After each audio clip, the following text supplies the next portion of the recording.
Even for me, it's sometimes being close to the work deprives it. I've been reflecting on this in preparation for these conferences because I can still remember that feeling of when I first was exposed to this work, and it was just this like, oh wow, this is what I've been waiting for, or hoping for. And so even for me, sitting there and remembering that feeling today was just a really special experience, and I'm sure each of us has our own inroad into this. So,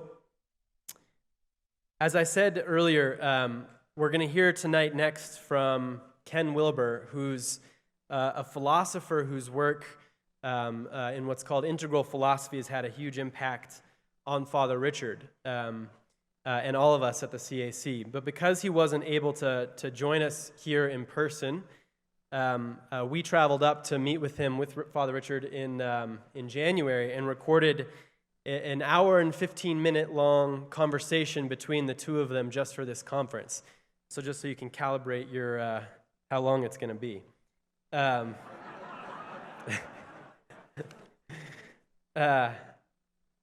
as you'll see, he's an absolutely brilliant man who, with a gift for taking the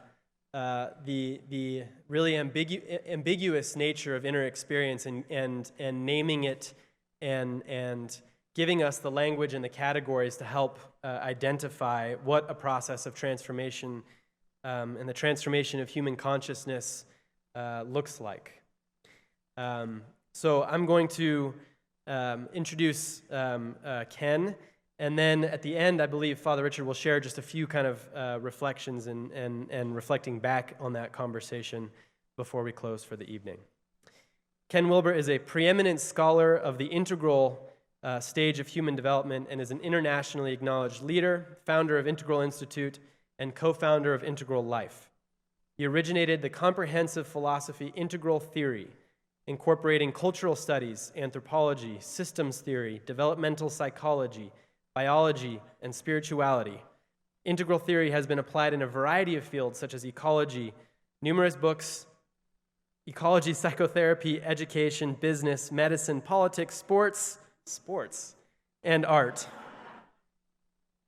Ken has authored numerous books, including The Theory of Everything, a very modest project, Boomeritis, and Integral Spirituality. His work has been translated into some 30 languages. So, now we give you a conversation between Father Richard and Ken Wilber. Thank you very much. How excited I am to be here with you, and I mean that sincerely. I think I've quoted you all over the world for 35 years, and to be sitting across from you and to be in your presence is just a great gift. And I think you've been a great gift to so many of us who are trying to make sense out of religion, out of psychology, out of culture. What's happening, what isn't happening, and why some things don't seem able to happen even. And you've just given us so many, I always say you're a master at little phrases like, transcend and include, right. Or your new one, aperspectival madness. Yep. I mean, it sums it up in 2 words, or pre-trans fallacy. And I use all of those in different lectures to different groups, and I can just see the whole audience go to that because it's your gift. And I want to thank you in the name of many people for that gift. I call you, and I don't mean to flatter you, but the greatest philosopher of religion that I've ever read, that is fair to all of the world religions and challenging to all the world religions at the same time. And of course, I come from the Christian world, but my gosh, I just say, this is it. This is incarnation, this is spirituality, this is universality. It's all the things that I think Christianity is supposed to be about. And then I'll meet, some people who might dare to critique you, and I say, I don't think he's our enemy. I think he's one of our deepest, most sustaining friends. So to be with you who have been such a friend to me personally and to so many that I'm trying to befriend is just a great gift. And then on this subject that we want to talk about, even better. So, Awesome. Yeah. Well, thank you so much. It's coming sincere. from you, that's just, it's brilliant. I love your stuff, as you know. I've got virtually every one of your books. I adore them. You're keeping alive what I see as the real core of a spiritual message.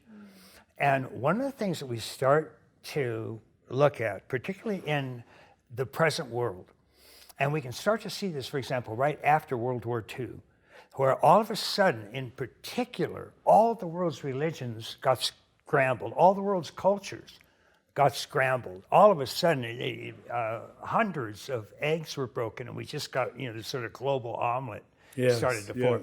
And that put a force on religions, for example. I mean, there had been things like, parliaments of religions where people would kind of get together and sort of explore similarities and differences and so on. But this just, you could, in particular then with the internet, you can just get on and have access to all the world's cultures, virtually all of their spiritual practices. You can get an enormous amount of in-depth information about this stuff. And you realize that no religion in history grew up with that possibility. Never, nobody except our generation. Yeah. Exactly. So if you were Jewish, you had pretty much no idea what Hindus were doing. And if you were Christian, you had pretty much no idea what Buddhists were doing. And That's right. now everybody knows everything. And we just, all of a sudden we're saying, okay, wait a minute. Okay, well, how do you meditate? How do you pray? Wait, what's your version of God? Oh, well, this is another version of God. And it was overwhelming. But all of a sudden it went from, okay, I have this one religion, and this one religion must be the only true way. And I have to believe that this is the true way, or I'm going to burn in hell forever. And then all of a sudden you put that next to a dozen other equally sophisticated revelations about spirit. You just can't maintain that anymore. Finally, Vatican II That was the big one gave it for up. us. Yeah, it That's said, right. we acknowledge comparable religious salvation can be had in other religions. Yes. That was 2,000 years. They never admitted something. And 40 years later, a lot of Catholics are still fighting that. Oh, Yeah. the next two popes did everything they could That's to right. reverse it. I'm afraid so. Yeah. So, and then you take that and you go, okay, wait a minute. Wow, this is a much more dynamic and sophisticated and complex and evolved area, this thing called spirituality. And then you realize that so many of the great spiritual realizers weren't just interested in just sort of, thinking about objective philosophical, metaphysical ways to think about an ultimate reality. A lot of them had, interior, how can I directly realize this divinity that I'm so in love with? And so you start to, you find at least some branches in virtually every major religion that's looking at contemplative, meditative practices. These aren't, you must believe this particular belief system. Not belief These were system. psychotechnologies of consciousness transformation. And it was a transforming event that marked the core of spirituality, not believing the Nicene Creed, or not just signing a legal document saying, okay, I promised this and I promised that. Okay, now that I've signed that, now I'm saved forever? Yes, now you're saved forever. The Christianity didn't start that way. It sure didn't. It really didn't. It was a riot of mystical experiences. Yeah, that's right. That's right. And you used to seek out a teacher who was sanctus, not a teacher who was, a bishop or a cardinal or has some title. Office. Who was metamorphosized, who was awakened, who was alive to God. And I mean, even St. Paul's statements, let this consciousness be in you, which is in Christ Jesus, that we all may be one. It's an excellent summary of enlightened realization. That's not a belief. No. That's a direct, immediate That's an experience. experience. Yes. And so you start to realize that a lot of these people weren't just sort of theologians, although that's important. No, you But they need it. were something closer you could also call psychologists. They wanted to know, okay, what psychologically are some of the things that I have to do in order to get closer to my God? Just to build on that very point, the Desert Fathers were more psychological than we were in the later centuries. Absolutely. You know, and they said a theologian is one who prays, which is experiential. Yeah. You know, it's not analytical, academic. How did we lose? At least 3 Desert Fathers said a theologian is one who prays. It hadn't moved to the universities yet. It had moved. Yeah. It Yeah. had remained at the level of practice. Thank you. Yeah. It also becomes obvious that spiritual realization is, in a very positive sense, undergoing a kind of growth and unfolding and development. It's just impossible for humans not to learn. And so we start out with, we can be taught by Clement or Origen or something, and we learn all that, and those were profound systems at that time. Gotcha. But then you learn all of that, you can't help, it keeps moving forward. It keeps moving forward. So you can keep adding stuff that doesn't deny the earlier stuff, but builds on and carries it forward into different areas. New truths are emerging all the time, and so you have to take your spirituality and let that follow and let that grow and emerge. And then by the time we hit modernity, we have this explosion of increase in knowledge of psychology. That's right. And so many profound facts were learned about psychological development, for example, the stages of psychological unfolding that humans go through.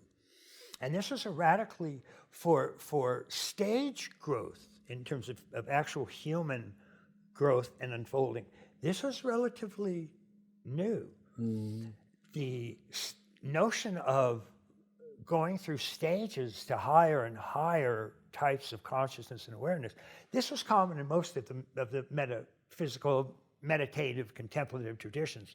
Most of those traditions had some sort of maps of the path, and you would start out in a state that was sort of conceptually loud and raucous and noisy, and then the more you just sort of either consent to the presence of the Lord or do a centering practice, or just breathe and bring awareness to bear. Sooner or later, the mind sort of calms down, the conceptual mind, and you are introduced into more open, sometimes even luminous states of awareness. Sometimes you have a feeling of divinity. You feel that you're moving close to a deity or to a divine ground.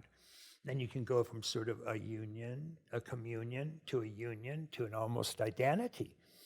And so this becomes very profound. In some cases, as you continue, many of the Christian mystics, many of the Eastern mystics talk about then moving into a state of just a vai negativa, a state of emptiness, a state of formless, unmanifest, sometimes called infinite darkness suffused with light, that kind of thing. That's John of the Cross, then centuries later, he's saying exactly that. Exactly. And so what we had, a lot of the people doing this had a keen interest in psychological They really unfolding did. as well. Yeah.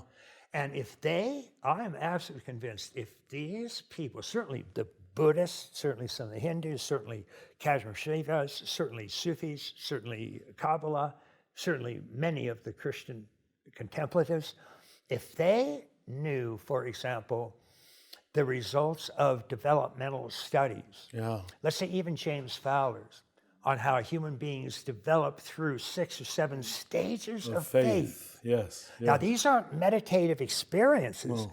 This is in a sequence that we'll actually see we call growing up. It's the actual finite, conventional self. But those have a profound impact on how we interpret our waking up experiences.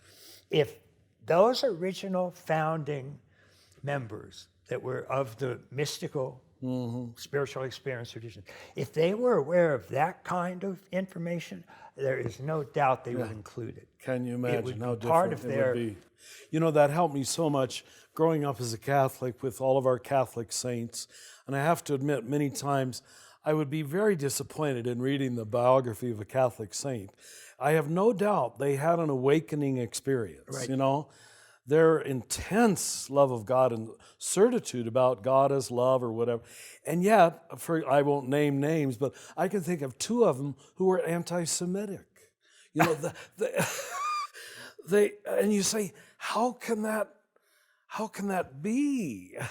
So they had awakened, I think, sincerely. But if their level of growing up, which in the 12th century or whatever century it was, there wasn't a lot of growing up for a lot of people. Exactly. Yeah. And so one of the things that we thought we'd talk about is as we take some of these more integral approaches, we're kind of trying to put first of all, we take all the world's religions, kind of put them on the table and say, what can we all learn from this? And interestingly, what we found is that even though you have some very, very different types of approaches to spirituality, there's still a great attraction for people to primarily move through a particular lineage. Yes. So even if somebody, like Thomas Merton, who the mystics tend to get along, as we know, fairly with well. one another, yes. Whereas the mythics, they don't get along. You can't believe that Krishna is the only way to God, and Christ is the only way. That doesn't work. But if you actually experience Christ consciousness or Krishna consciousness, they're very similar. You're going to be friends. Okay, something's going on. A lot of positive overlap here. But so we put all of these on the table, and in some cases, again, like Merton, he'll actually say, okay, I'm still absolutely, I define myself as a Christian in good standing, but I adore some of these practices of Zen Buddhism. Yes. And so he would, practice that, and he found that it actually fit quite well with the standard, for example, St. Teresa's 7 mansions. Yes. The 10 Zen Oxfording pictures are very, very similar very good. to that. Yeah. And so they actually found, a great deal of, they could still maintain their lineage because there's a very special way that lineages speak to people. And I think that's an important thing to take seriously. For me, it really is. We call it the perennial tradition. That, I say a lot of things, and I tell people, why should you believe me? I'm just Richard, one person, in New Mexico.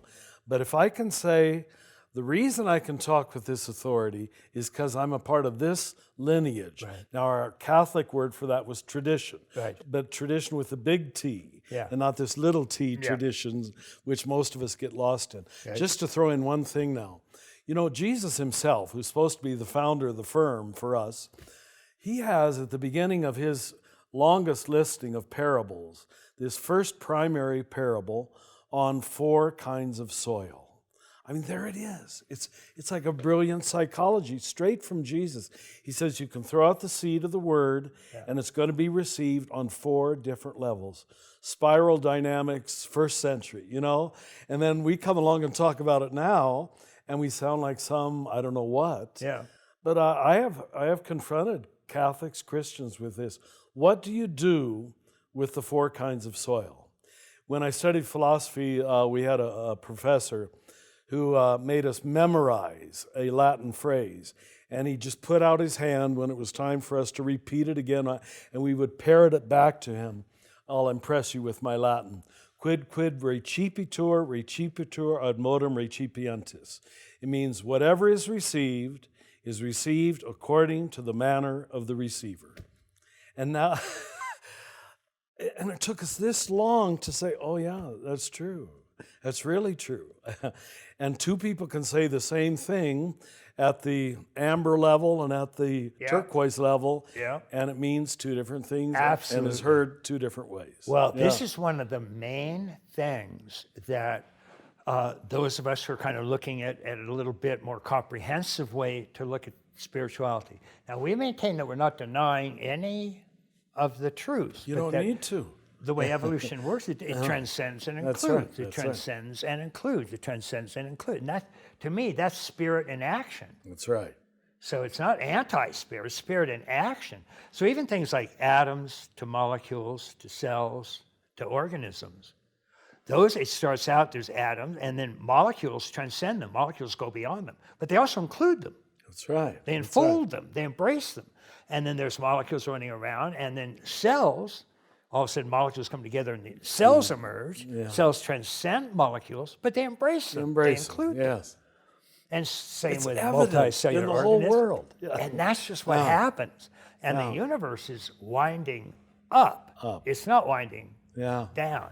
And we even have things like Nobel Prize winning Ilya Prigogine giving perfectly acceptable thermodynamic explanations for this. The second law of thermodynamics doesn't describe the universe at large. It describes what happens if you seal off a section of non-living universe, just physical, inert matter, and you just let it alone, and it'll run down. It'll run down, but not the whole universe. Yeah, but if you move it far away from equilibrium, it will escape that by leaping into higher levels of order. And that was Prigogine's discovery. It's called order out of chaos. So even inert matter, when it is moved far away from equilibrium, displays self-organization. It moves to higher levels of wholeness. Yes, yes. It's winding up, it's not winding down. Yeah. That's only when you're looking in the small frame. Yeah. Yeah, exactly. So we have this, increasing, expanding and expanding and expanding. And so what we find when we look at the growth processes that humans go through, until modernity, the most profound growth process that we find in virtually all the cultures is this meditative growth unfolding. This is a main way that you would start, at a low level, which is classically the contracted self-sense ego. Yes. And then through various types of practices, which was either consenting to the presence of the Lord or simply being quiet and bringing meditative awareness to bear, or sometimes just inquiring into who am I. But it's basically just allowing consciousness to get deeper and deeper and deeper and deeper.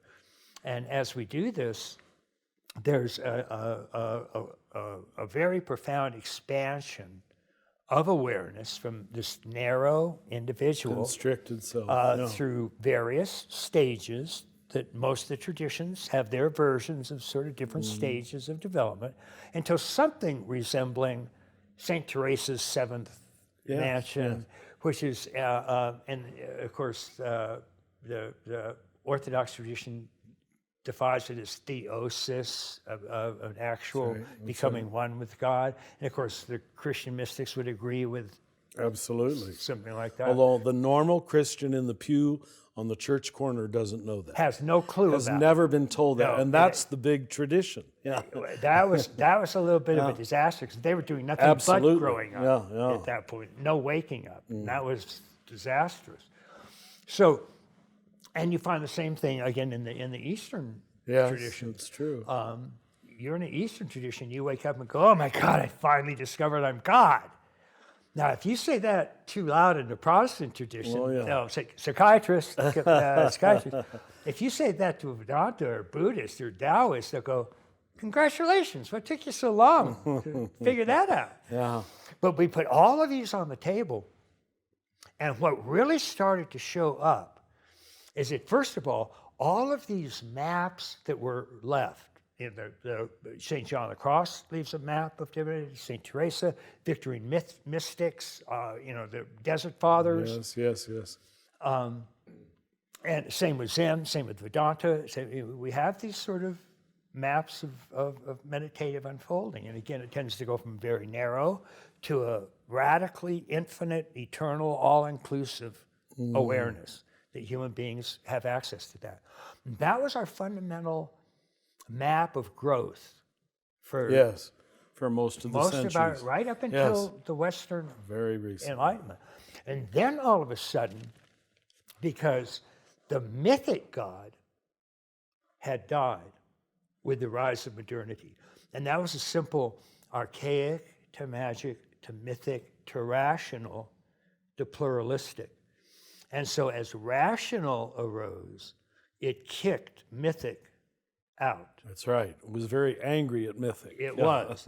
Now, of course, not all of Catholicism was mythic, it also had its contemplative schools. Yes, that's but we right. said there was a difference between a belief system, like a mythic belief or a Nicene Creed or any of those, versus an actual direct, immediate awakening, realization experience.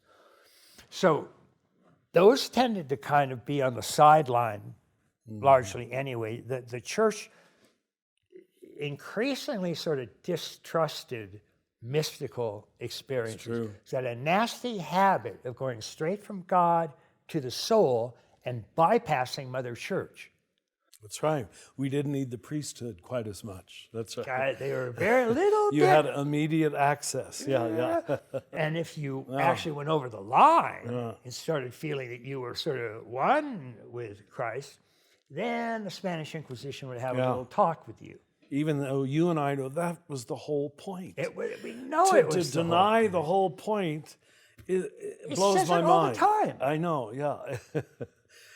So, but what we got with the rise of modernity was all of a sudden, because all religion was identified with this mythic That's right. God, when that mythic God got thrown out, everything got thrown with it. God is dead. Yeah. Yeah, God is dead, including the actual mystical direct realizations. And so what we got instead was a study of just the finite self and how it grew and developed. Yeah. And We had to make up for lost time, so it's understandable. But then it took over, huh? Yeah. Well, that's the thing. Yeah. So all of a sudden we started to get really just about 100 years ago. That's right. And the real pioneer here, the German idealists sort of pushed into it because they were the first. They looked at Immanuel Kant, who had these fixed categories of the understanding. And Hegel looked at him and said, wait a minute, those are only ones that can be conceived as ones that have developed. So, and then if you look at Piaget, that's exactly what he did. Piaget took Kant's categories and showed how they actually developed over 7 years. They didn't just show up fully formed.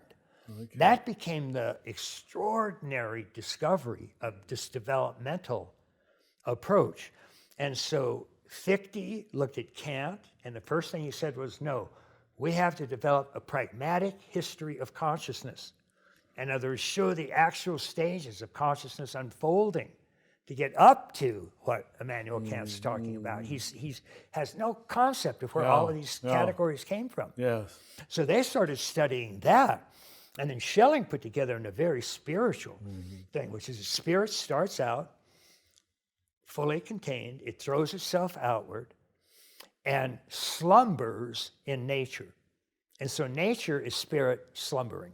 And then as nature starts to That's a good develop, phrase. I it like wakes that. up. I like that. And mind is spirit awakening. And so it goes from spirit slumbering in nature to spirit awakening in mind. And then as it moves into spirit, then nature and mind become one in a spiritual embrace. And that's the whole sort of complete totality of it all. And then it throws itself out again, and spirit just gets lost in nature, and that's called involution. And then it evolves back to a spiritual realization that unites all of the previous paths. So from there, that became the notion of evolution. Charles Darwin applied it to biology, and it started getting applied to psychology. It was applied to sociology. All of a sudden, we looked at stellar evolution. Everything had a history. It evolved. And so when we actually started looking at the multiple intelligences that humans have, their cognitive intelligence, their moral intelligence, their aesthetic intelligence, so on, we did the same thing. A 6-month-old doesn't have a fully fledged view of what moral goodness is. And so we track it, and that's what Piaget profoundly did. And we find these stages of unfolding in terms of how our innate intellectual capacities tend to get more complex and more unified.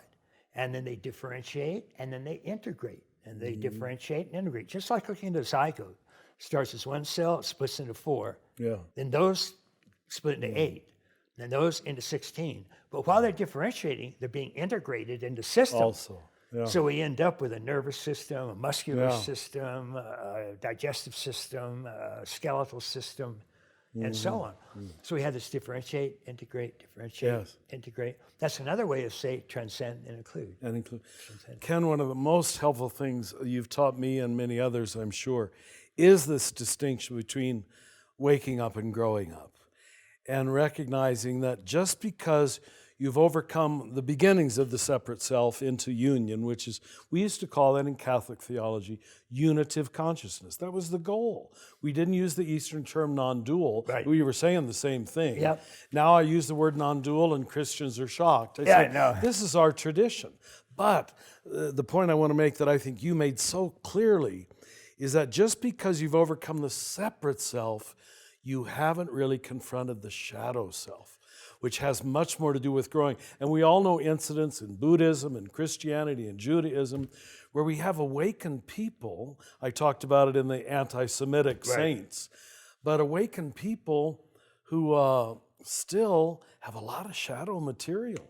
I mean, I've seen it in myself. I'm supposed to be a teacher, and I'm ashamed of some of my low-level inner responses sometimes, you know?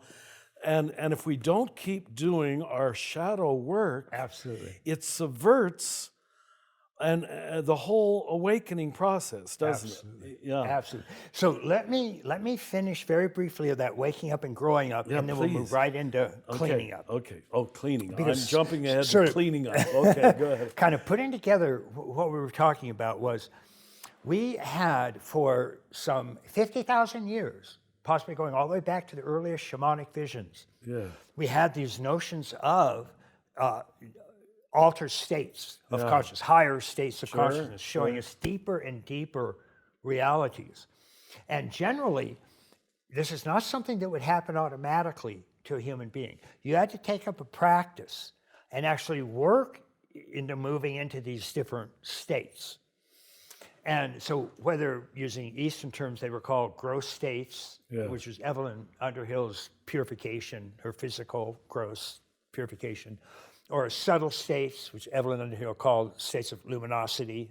And that's basically the subtle realm. It's a luminous, light type of experience. But that can include just states of immense clarity, or it can actually include intuiting a deity presence. And sometimes these beings are, beings of light and luminosity and so on. And then into the third stage, which in Sanskrit is causal.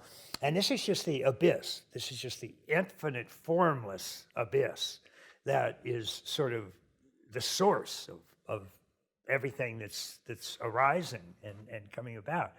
And then in the next state, you have a non-dual, which takes this emptiness, which is separate from the world of form, and this non-dual state, which is sort of an even higher state, it finds a unity between those. So in Mahayana Buddhism, for example, Nagarjuna comes along. And Theravadan Buddhism, the Buddhism that Gautama Buddha originally introduced, the aim of it is to get off of samsara and into nirvana. So samsara is all of this, the entire manifest realm. It certainly includes sex and flesh and thoughts and desires. And in the realm of nirvana, there is no self, no desire, no pain, no suffering. It's very similar to deep, dreamless sleep. That's a formless state we go into. And of course, there's no ego, no self, no desire. And so Gautama's aim was to get off of any samsara and into nirvana, a complete state of unmanifest absorption where there's no pain and no suffering. And you can get into those states. Those are states of meditation. We saw this with monks in the Vietnam War.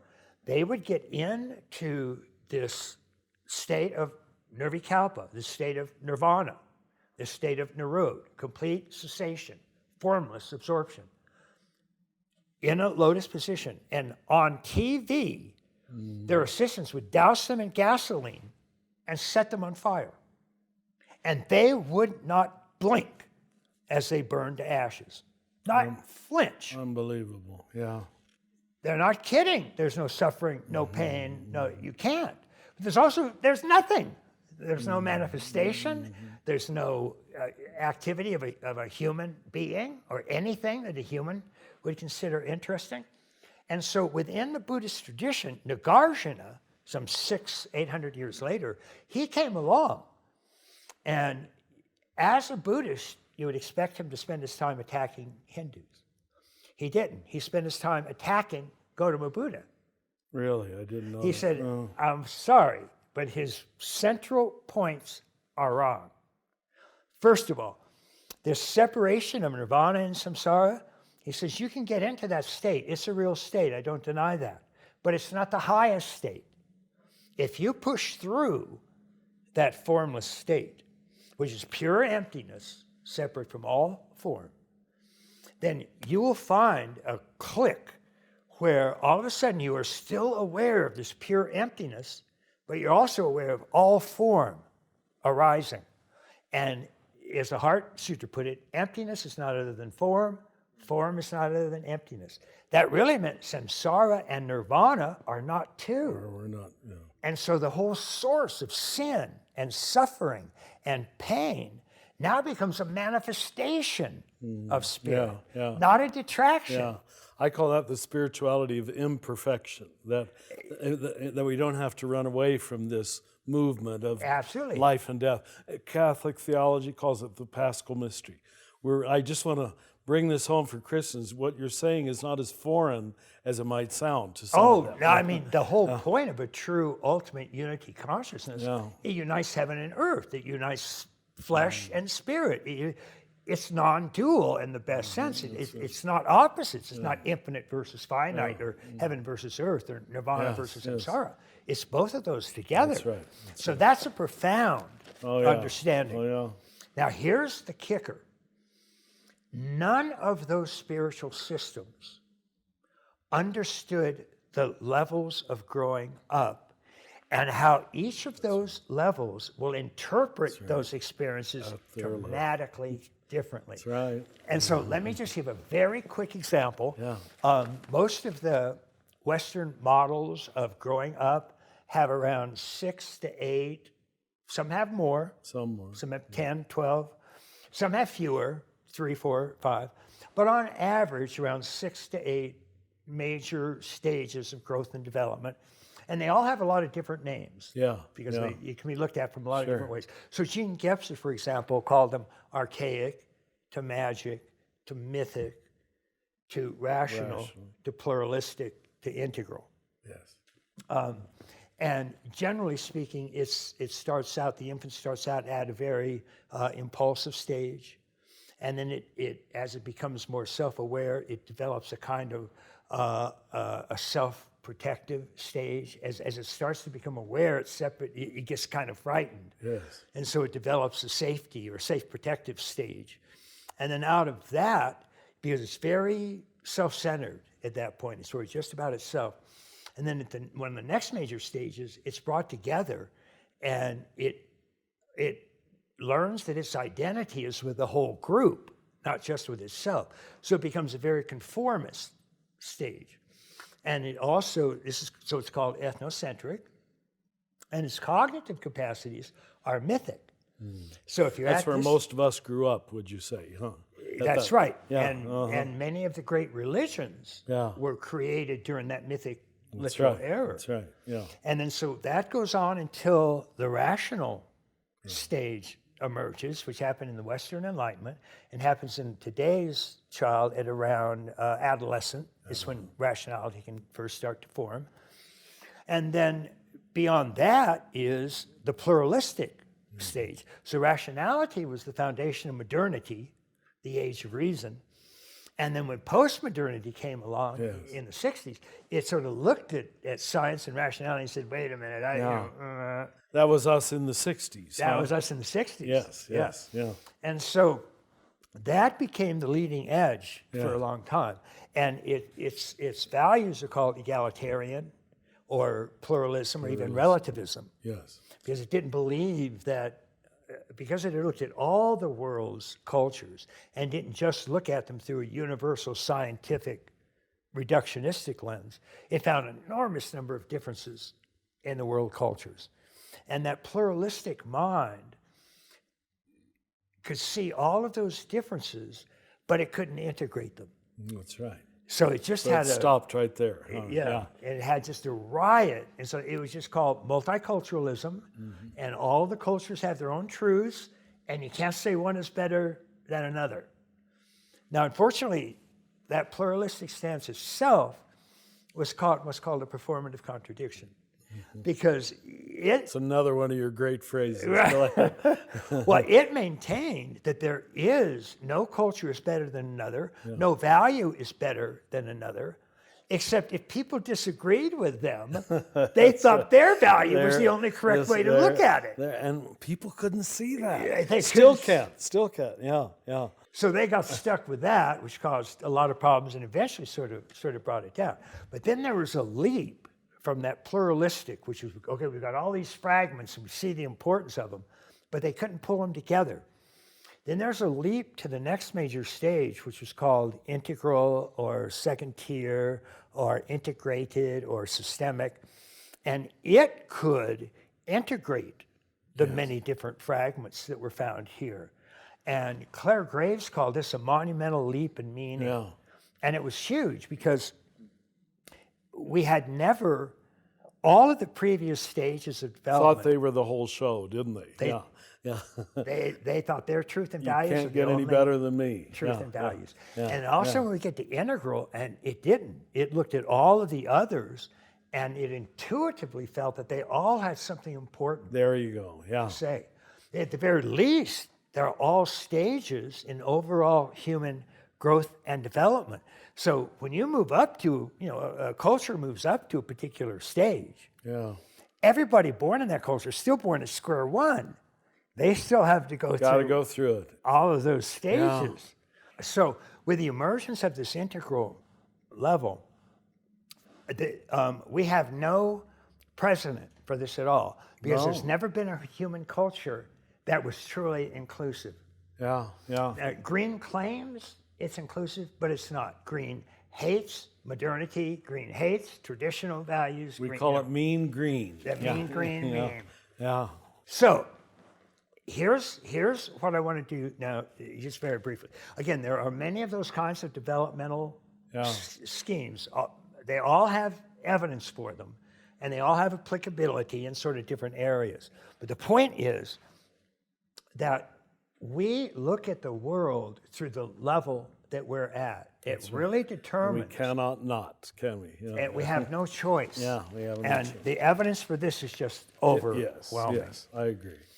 And so I want to give an example of how, let's say, a unity consciousness waking up experience will be interpreted differently by some of these growing Yes, up. that'd be So helpful. people will get a real good idea about what's happening. And to do this, I'm going to use a very simple model, one that was introduced by actually a feminist icon named Carol Gilligan in her book, A Different Voice. Yes. Now, what feminists took from that book very selectively was that Gilligan pointed out that in the different voice meant that men and women developed through the same stages, but in a different voice. They thought differently about moral issues. So men tended to think in terms of rights and justice and autonomy, and women tended to think in terms of relationship and care and responsibility. And another way to talk about it now is that research consistently shows that boys are interested in things, women are interested in people. And we still tend to have that. So there's a great interest in men in things like engineering and computer science. In women, there's a great interest in human relations, hospital care, those types of things. And now women outnumber men, sometimes by 70 to 30%, in every college degree we have, except engineering, technology, and computer Is that right? sciences. Yeah. But So Gilligan was talking about those kinds of differences. And a shorthand way is that men think in hierarchies, women think relationally. Now, because the feminists took hierarchies to be the cause of all social disaster, then men were the cause of all social disaster, because they're the only ones that had hierarchies. We didn't look very good, no. Her second point in that book, though, and this is totally ignored, is that even though women think non-hierarchically, their non-hierarchical thinking itself develops through 4 hierarchical stages. And these stages she called selfish. The woman cares only for herself. We call that egocentric. The second, she expands it to a group. And so Gilligan called that care. Because now she can care for a group of people. We call that ethnocentric. Because it's group. It's just care for my kind of people. It's just my group. Yes. And so it's my group versus them. And that's why it's ethnocentric in the sense that it tends to be racist or sexist or prejudiced or white supremacist or KKK or Nazi or fundamentalist religions. I have the one and only true way. My special group is important. Everybody else's Jesus sucks confronts this. He says, you were taught, love your neighbor and hate your enemy. I'm telling you, love your enemy. Which, most Christians to this day don't know how to do that. It's not that they... God of the Old Testament didn't know how to do that. We wouldn't deny that Jesus said it, but we have no capacity to obey it. That's what you call a performative contradiction, right? Exactly. And the only way out of it is this developmental... Well, keep going. I didn't mean to cut you off. So that stage she called care, which was extending to just one special group versus all the others. The next stage is crucial. We call that not care, but universal care. And here the woman extends care to all humans, regardless of race, color, sex, or creed. That's diametrically different from like a fundamentalist. They're not going to extend equality to somebody of a different creed. They don't have the cognitive reach. And our politics is revealing all of this, of course. Exactly. And so that was her third stage, universal care. And incidentally, that was the stage that arose during the Western Enlightenment, when all of a sudden it wasn't, what are my rights as a Catholic? It was what was called, what are the universal rights of men and women? French Revolution, American Revolution, on paper. Absolutely. At least on paper, It was French and American Revolution. It was the American Civil War. Over 1 million white boys died in the fight to free black enslavement. That had never happened before. Every societal type, all the way back to indigenous, has slavery. St. Paul. Most people don't know that. In that, what does he say to slaves? Accept Jesus, and therefore you can obey your master. Be a good slave. Be kind to your master. He could not think out of that box. It wasn't even conceivable. Conceivable that would happen. Well, all of a sudden, when you get to world-centric or universal care, it then becomes a sin if you don't accept universal. So slavery, for the first time in history, became a sin. And in a 100-year period, it was outlawed from every rational world-centric society on the face of the planet. First time that had ever happened. And in the fourth stage is the integral. So now let's take an experience of oneness, or even the experience of Jesus Christ. If a person has that experience and they're at stage 1, egocentric, selfish, then they can have a very real experience because these states are real. These waking up states are real. And they can have that experience, but they'll interpret it through that. And so they will think that they and they alone are Jesus Christ.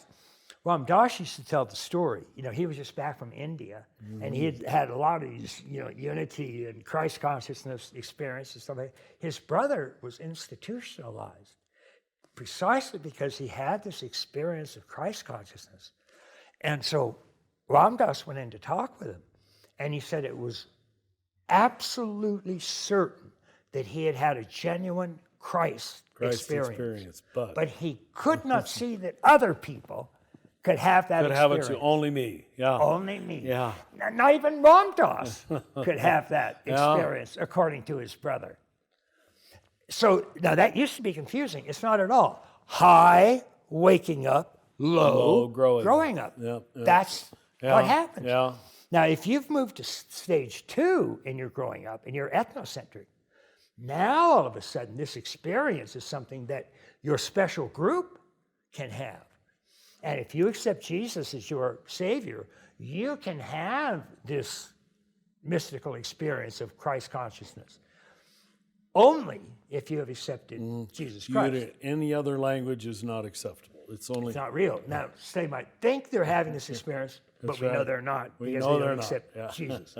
And so this classically, at its extreme forms, becomes, well, certainly fundamentalism of all varieties. And by the way, there are fundamentalist Buddhists, fundamentalist in all Hindus. denominations. Yeah. All religions are at all of yeah. these stages.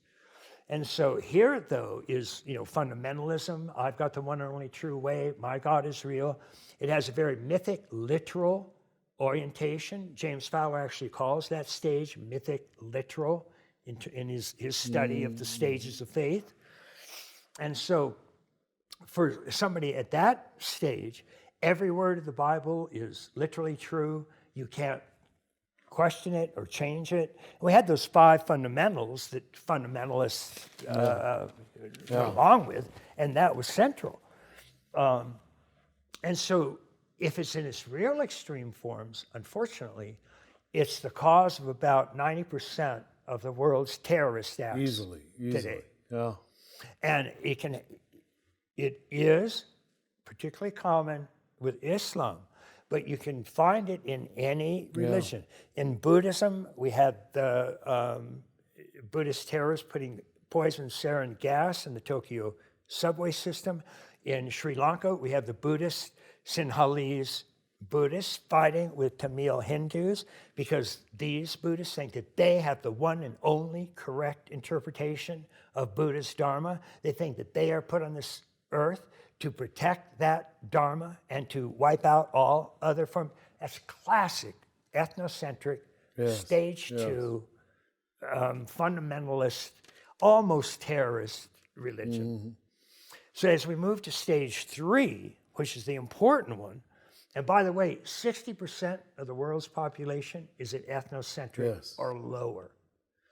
So we get to world-centric, and now all of a sudden it's Jesus Christ becomes a great world teacher, but among other world teachers, he is no longer the only son of your one and only God. That makes no sense anymore. God has not left any culture without a witness to that. That's a good way to say it. Yeah. And so, And our Vatican II document on world religions said that, but most Catholics don't even know that we must honor all of the words of God. We can keep saying, which is appropriate for a Christian, Jesus is the Word of God. Yes, that's but that right. doesn't mean there aren't other words of God, But that came from a very high level. Exactly. We're still amazed how the people who wrote those documents in the early 60s achieved this broad thinking that we're still trying to catch up with. There were some very enlightened people from it. But go ahead. I'm sorry, I don't mean to cut you off. And then, because we're using the simplified, 4-stage, but the fourth one there is integral. Yes. And then that really kind of blows the lid off because that looks at and accepts truth from any legitimate source as long as there's anything resembling believable evidence. It still doesn't mean that you just disappear into a mush of a cafeteria model of religion. Oh, I'll take 2 of those and give me 4 And people peas. think we might be saying that, but we're not. Thank you. Yeah. It's not. And that's what I was saying earlier about it. People can still follow lineages. Lineages speak to people. And all of the lineages have great waking up practices. And if you want to supplement from another religion, that's fine. But you're still, Christ is still your Savior. That's not Otherwise, you don't have focus, you don't have devotion, you don't have surrender, you don't have adoration. You don't have what engages the heart and the whole person. If you make Exactly. it too conceptual, too theoretical, too abstract, too universal, even though it's ultimate universalism, but it always has come through the concrete. Right. And that's, again, where Right. I so agree with you. And when you get to one of the conclusions that I've come to, looking at all these things, which is that what we really need with each of the major religions, just in their growing up component, first of all, is that they get the growing up component, and then they realize, and a classic example of this is indeed James Fowler's work. Good where, stuff. He showed, it's astonishing. You have these 6 major levels Levels of faith. faith, and they are different, very different. but you can still find the thread of Christ, going through it. But the lower ones think the upper ones are heretics. Absolutely. And so what we have to have, and therefore they'll become terrorists. So what we have, the only cure for terrorism Is what? is a conveyor belt where the Conveyor belt. top of Introduce the that religion word. That's says, great. and by the way, that's not the highest view. It's appropriate.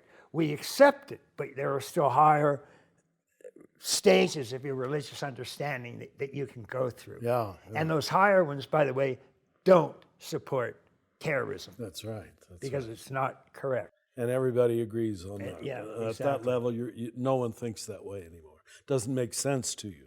That's right. So that would be, and here's what would happen, if you can imagine, because the way it is now, particularly in the West, is that because as religion moved from archaic to magic and then into mythic, which became its main dogmatic base, and salvation became not your direct waking up experience, but your professed belief That's right. in the creeds right. of Christianity. And these are essentially, mythic level beliefs. Yeah. So as you believe that if you accept those beliefs, you will live forever. Yeah. And if you deny those beliefs, you are going to fry forever. Yeah, I know. How hard do you think it is to let go of that belief? Which has preconditioned you at a fear level of, I see Christians who just can't get beyond that. Intelligent Christians Absolutely. in other areas who are so preconditioned to fear of God, which creates an unsafe universe, Why would anybody be at home in the world if there's a terrorist God at the heart of it all? Yeah. And when they do manage to let go of that belief, they go through profound, I've lost my religion. That's right. They I've first lost think they've my lost God. God. And we've heard, there are thousands of variations on that. Books have been written on it, plays, music. I'm in the corner losing my religion. I've lost my God. And it's devastating. Yes. It's hard to come out of that. But when you break into a world-centric level, then it's deeply more satisfying. And what's great is that because there was this real fixation to the mythic stage, then religion can move forward. That's faith, yeah. Science moved forward, art moved forward, morals moved forward, religion stuck. And so it became, in a sense, particularly when the modern and postmodern, it became the laughing stock of the world. Instead of the conveyor belt, it became the log jam. Yeah. It would get us out of it. And religion's the only one that can do it, because religion is the only discipline where grown human beings will adopt an infantile magic or mythic belief, and they'll believe it as adults. They don't keep going forward. The modern and postmodern understanding of spirituality is infinitely more complex and satisfying, and it fits with all the other things that we know. And it's a real spirituality. It does something that science can't do. It does something that medicine can't do. It is our direct access to ultimate truth. It's the only intelligence that gives humans ultimate truth. Is that important or not? The way it is now is the only intelligence that keeps you 2 or 3 stages behind in arrested development, believing in Santa Claus and the Tooth Fairy. It's a disaster. I know. But the conveyor belt would free it and make religion at that point. It would be at the leading edge. It would become a pacer of cultural transformation for all of humanity. It would be a leading edge, not the drag. That's why you're a friend of mystics. You're a friend of religion. But people get scared at the middle stage. What's he saying? Where's he leading us? Where's this going? I'm sure you've heard it was in the early Roman Empire that the early Christians were called atheists because they had moved beyond this deity mysticism of idols and gods to the conveyor belt was starting to work. And so the Roman citizen called Christians non-believers in God. And it was, they had a God beyond God. There you go. Well. You know that wonderful quote, I'm sure, from Meister Eckhart, I pray God to rid me of God. And this is moving at every stage. Your old God, I mean, we who do spiritual direction, we see that people who are growing spiritually, their old form of prayer about every 7 or 8 years, if they're on schedule. Now, I don't know how many of us are on schedule, but your old form of prayer doesn't make sense anymore. It doesn't work anymore. Because your old notion of God as an old man sitting on a cloud, for example, to use the Santa Claus image that, frankly, most of us grew up with without realizing it, you know. When that starts falling apart, it just means you're growing up. But we didn't have this distinction between growing up and waking up, much less cleaning up. So, but all of these possibilities are open now. And so now we can, because we wanted to touch on it. So I'll give you some of my feedback on cleaning up, and the shadow self and the separate self sense, and how those. That'd be a great way to bring it together. Thank you. Wonderful. Because one of the things that you notice when you look at the great traditions, East and West, is they generally have something called the 2 truths. Relative truth, absolute. There's relative truth and ultimate truth or absolute truth. And so just a quick, simple example I always use is it's relatively true that water is made of 2 hydrogen atoms and 1 oxygen atom. That's a relative truth. And it's true. Nobody's denying that. That's right. That's not an illusion. That's relatively true. But ultimate truth is that both hydrogen and oxygen are made of Brahman, are made of spirit, of infinite are spirit. made of Godhead. Yes. So those are important. Now, what happens is, because growing up is this growth of the world of form, the manifest world of samsara, relative truth, to honor So, science or whatever it might be. Growing up increases our understanding of relative truth. That's right. The more we grow, the more relative truth we understand. Got it. And we see that in the march of science, in the march of art, in the march of we know more, we get better, we know more relative truths, more relative truths, more relative truths. The path of waking up is how we grow in our understanding of ultimate truth, of absolute truth.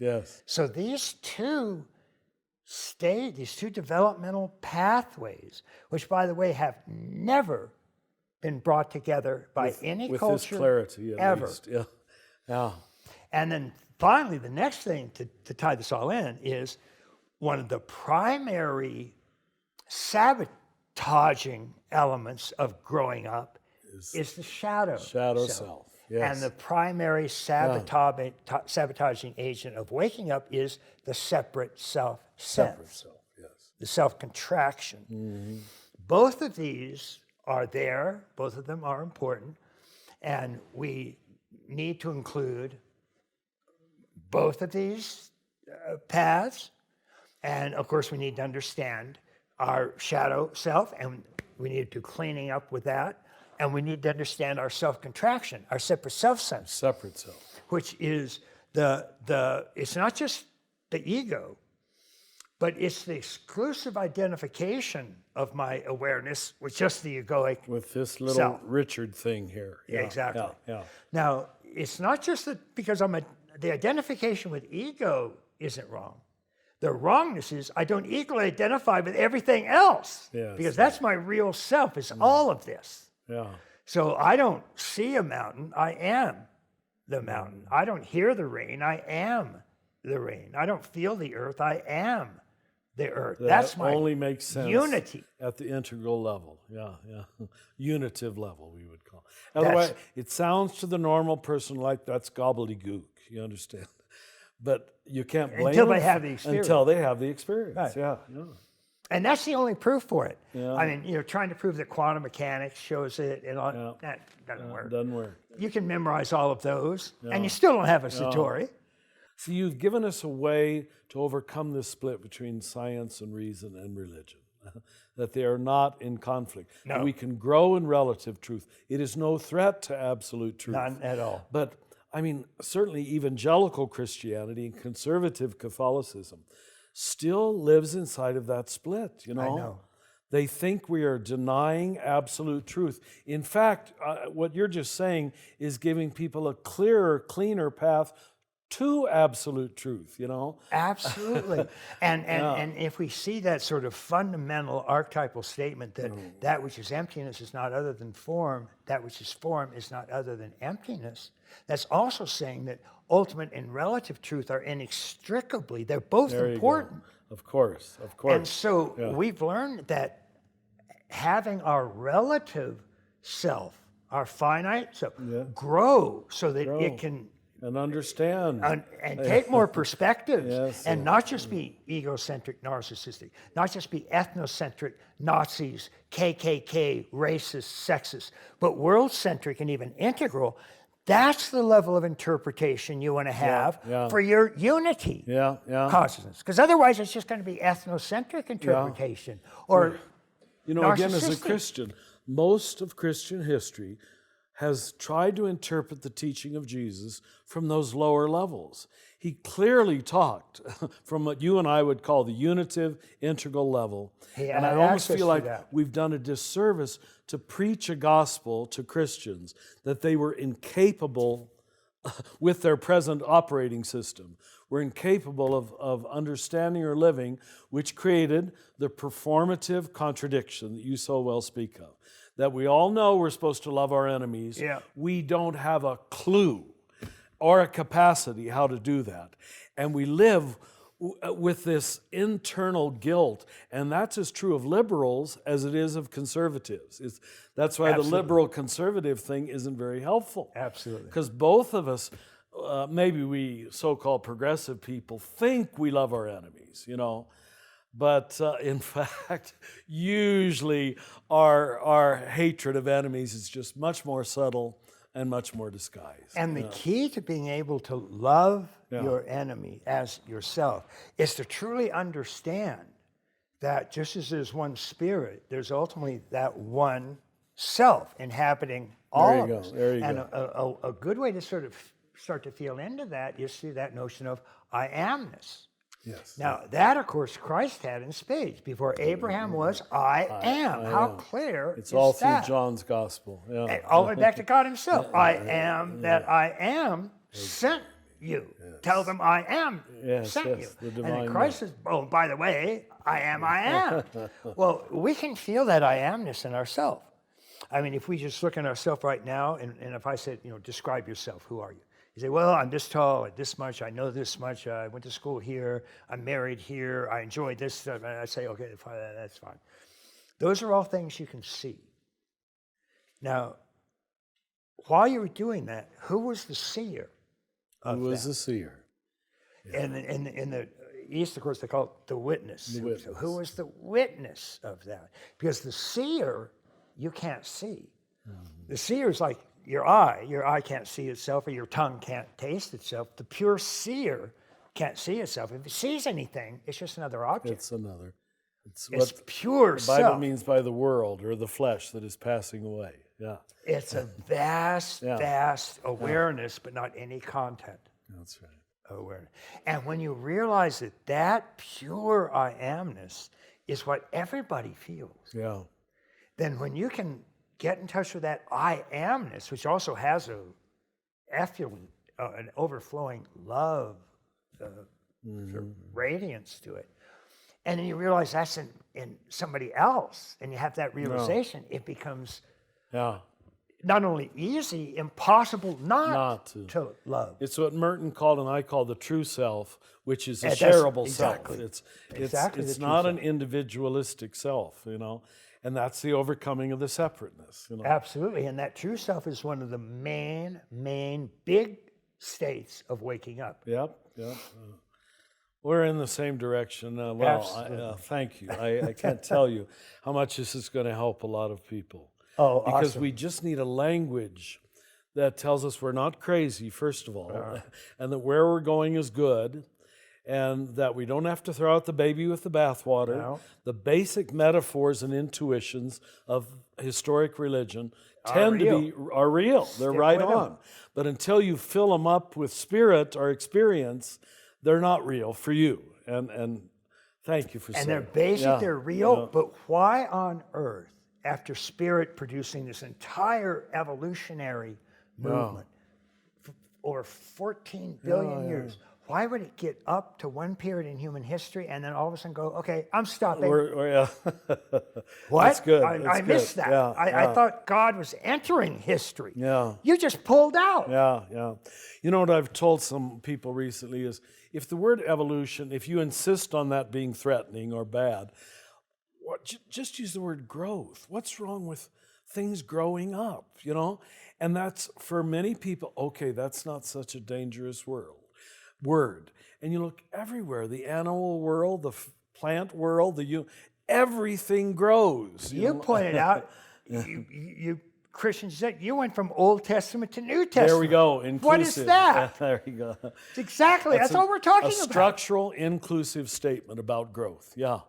And that we Christians, the Hebrew Scriptures, as a part of our official Bible, is a structural statement about growth and inclusivity. And that's why we try even not to call it the Old Testament, because it's not old. No. It's cumulative, you know? No. Yeah, and Christ cannot be understood except as a Jew who honored his own Jewish tradition. A mystical Jew. But we split, a mystical Jew. We split the two testaments, and as if there was the God of the Old Testament who was angry, you know, and Jesus was perfect. But then we interpreted Jesus with those angry eyes, which didn't get us very far. Anyway, I'm repeating myself. Thank you for this Well, thank you. wonderful gift. And It's a delight. God's given you a wonderful gift of a mind that synthesizes. But just know that synthesis is not being lost on an awful lot of us. Well, bless you. Bless you. The thing that I take away from it that both of us have been primarily working on is an understanding of how much spirituality has to offer tomorrow. Not in its old form, but in spirit, in action, continuing to move forward. And if we just get that and look for the new forms of spirit that's showing up everywhere, then that really true. is creation right in front of us. That spiritual effulgence everywhere. How could we not follow that? And if we do, it's an entirely different place for spirituality in this world. You know, I said to a crowd here in the city just last night, do you want to live in a worldview of abundance and infinity, or a world where there's not enough? There's always not enough love, not enough grace, not enough mercy, not enough health care, not enough housing. And so many of our conservative politicians, that's what they want to pull us into, this world of not enoughness. And what the great spiritual teachers always proclaim is a world of abundance, which changes everything. Absolutely. Now, our Christian word for that was grace.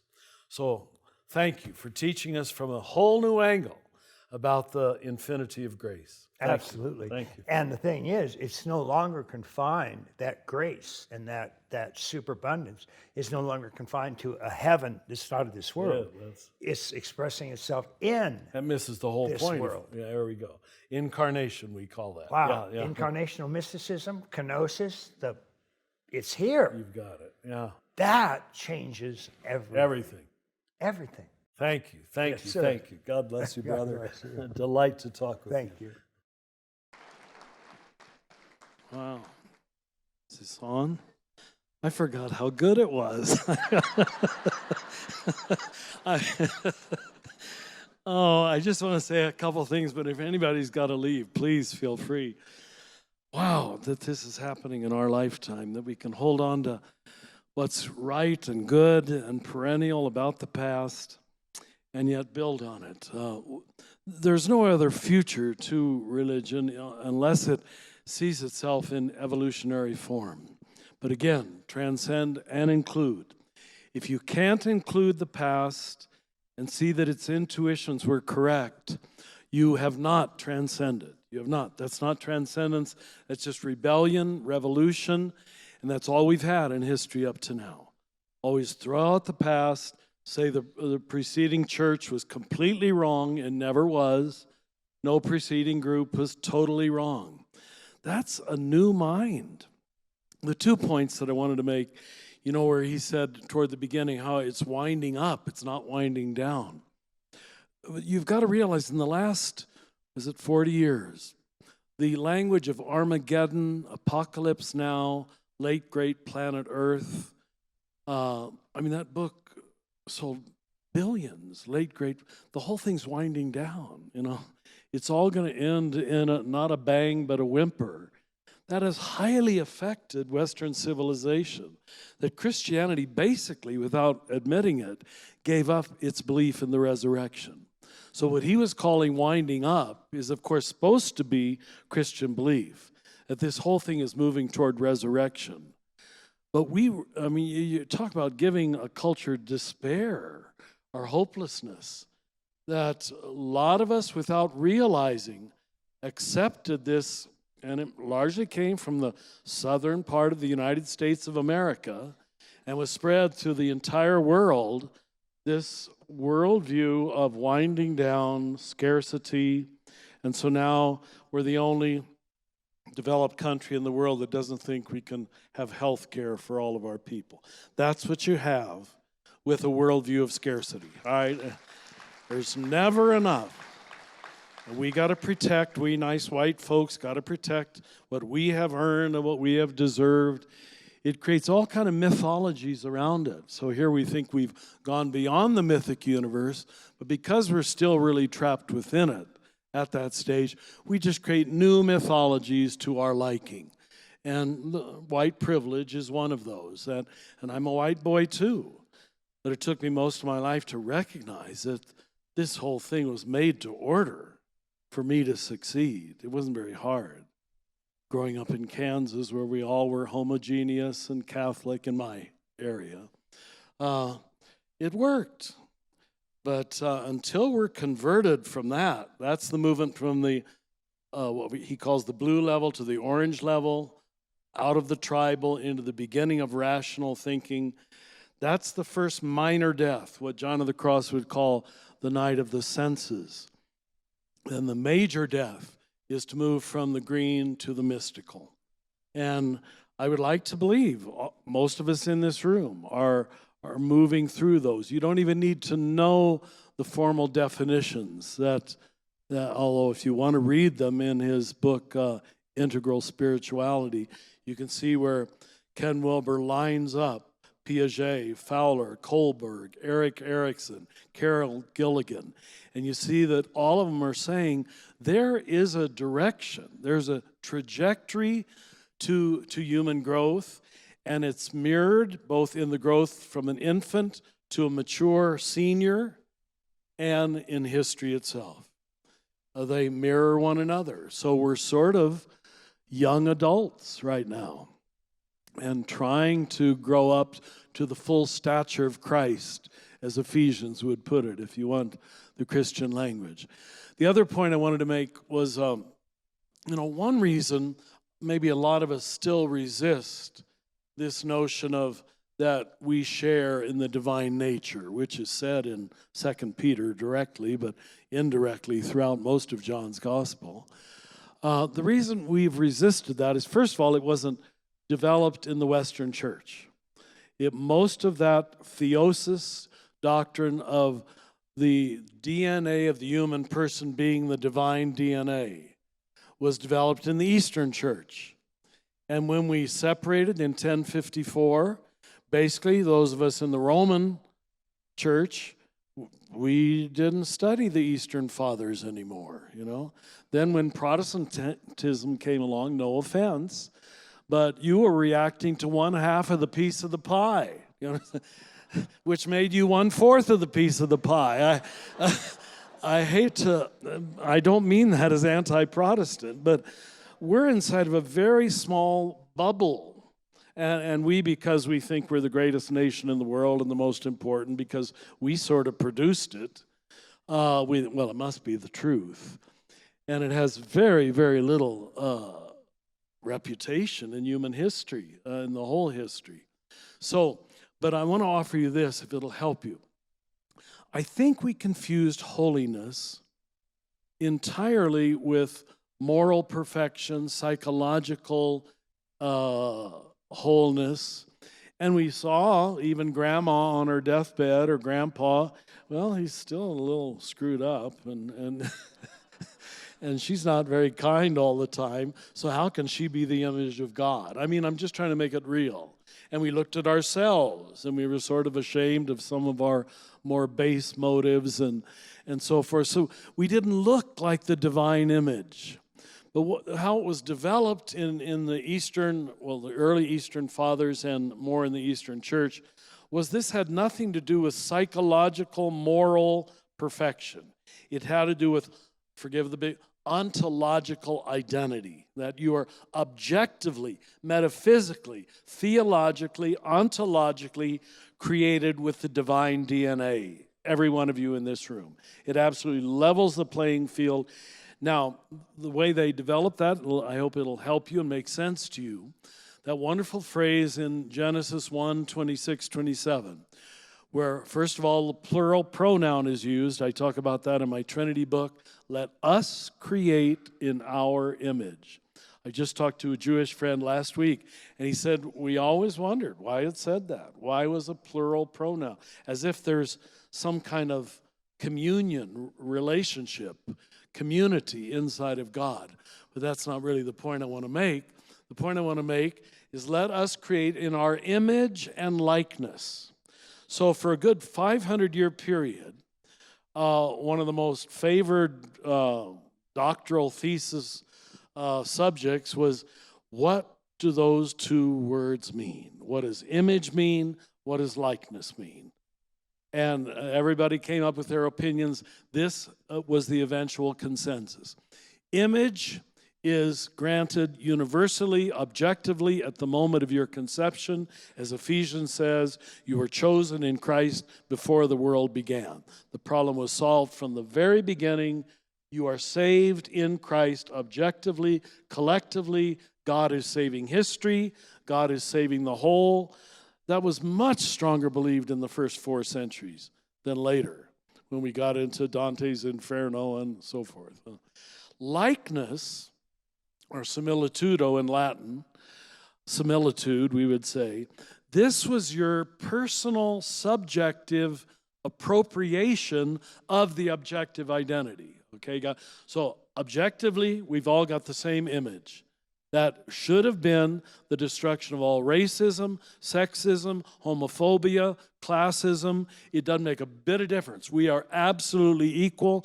The rich man has no more than the poor man. The poor man, the homeless man, has just as much divine dignity as the rich person. That should have been a social revolution. It was supposed to be ritualized in the Eucharist, but we didn't do very well with that either, because we were still looking for moral perfection. Always we were weighing worthiness. So, but if you just hold on to those two words, image is equally shared. Similitude, or likeness, we have to admit, even some of you precious people in this room, some of you probably are more like Jesus than some of the other ones, yeah? Some of you have grown up a little more, have done your shadow work, have, let go of your negativity and your hate. Better, you just have. But don't put all your energy into weighing likeness, because it's an endless, impossible task, you know. It's all based on human prejudice and human judgment. What we have to go back to, and this is where we have so much to learn from the early period, is to re-ground the thing in objective identity. And that's what I'm calling the true self. And for many people, at least who've tried to read my stuff over the years, the key thing that turned the corner for them was when they clarified true self, false self. When you get that, you finally understand that it's not about something we can earn or worked up to. As Merton said in his very last talk in Bangkok in 1968, you are already one. And you can say O-N-E and W-O-N. Either one is true. But you just don't know it yet. So that's where both Ken and I are talking in this interview. I know it must have raised 100 questions for many of you in this room, and obviously I can't go into trying to fill in on the gaps. I'm not going to say he and I perfectly understand things in the same way, but we've both moved beyond the need to prove that we've got the one true way to say it. And that there is a one true way to say it. Well, I hope whatever we offered you there can be something that will keep you awake at night in a good way, to say, my God, could it be true? You know, could it be true? And we're the lucky generation who is living in a time where we can talk this way and not be called heretics and not be kicked out of our churches. It's almost like this very evolution of consciousness that is happening it's moving forward and dragging us with it in spite of ourselves. I was up at Tamaya the other night. I had a wedding anniversary celebration with a couple that I've known for many years.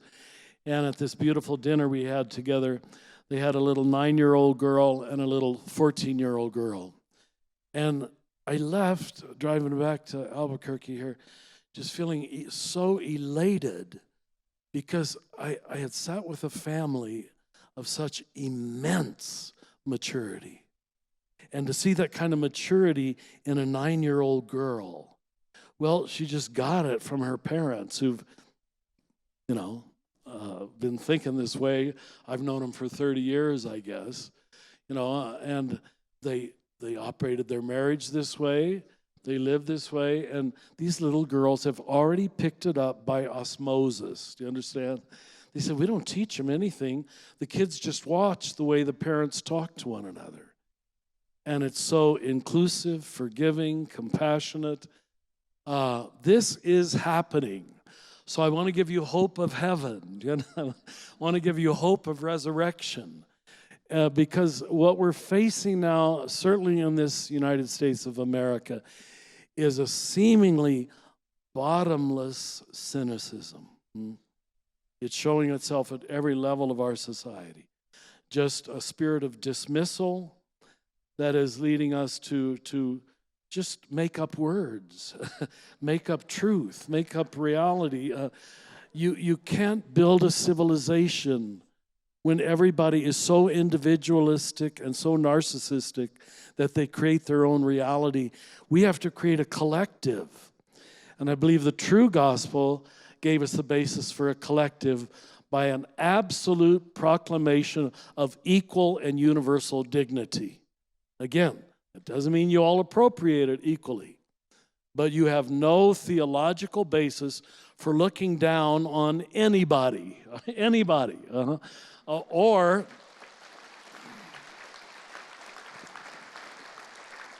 or even, and a lot of people have spent their whole life looking up at other people as way higher, Well, he's white, or she's rich, or he's heterosexual, or he's American.